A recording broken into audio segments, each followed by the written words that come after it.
সুপ্রিয় দর্শক, নকল নবিশদের আজকে 40তম দিন আমরা দেখতে পাচ্ছি।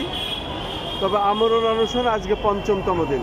এর মধ্যে তারা অনেকে অসুস্থ হয়ে গেছেন, অনেকে হাসপাতালে ভর্তি আছেন এবং অনেকে এই অবস্থায় অবস্থান করছেন। আমি দেখতে পাচ্ছি জাতীয় প্রেস ক্লাবের সামনে তাদের অবস্থান তারা এইভাবেই ধরে রেখেছেন।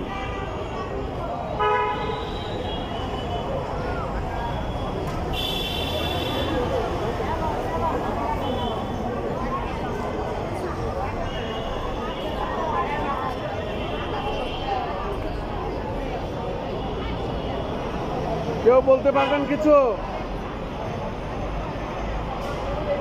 হ্যাঁ, ওই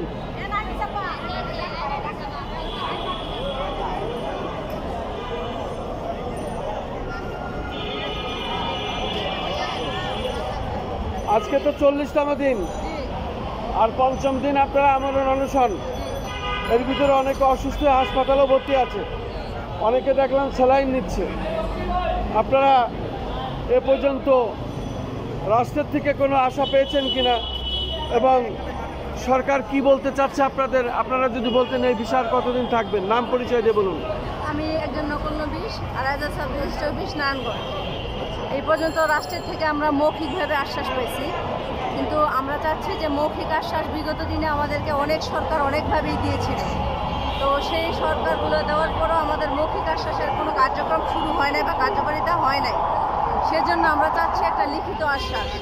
আমরা মাননীয় আইন উপদেষ্টা এবং ডক্টর ইউনূস স্যার, ওনারা যে কেউ একজন আমাদেরকে একটা লিখিত একটা আশ্বাস দিলে আমরা এখান থেকে উঠে যাবো, অন্যথায় আমরা এখান থেকে যাব না। যেহেতু আমরা সাদা কাপড় পরেছি, সাদা কাপড় মানেই আমাদের মরণ। আমরা মনে করলাম যে আমরা কবরে শুয়ে আছি, আর আমরা কবরে শুয়ে থাকলে সেটার দায়ভার আমরা সরকারের কাছে প্রত্যাবর্তন করব। এখন সরকার আমাদেরকে ন্যূনতম একটা আশ্বাস দিলে আমরা এখান থেকে চলে যাবো, আর নতুন উঠে যাবো না। ওকে, ধন্যবাদ।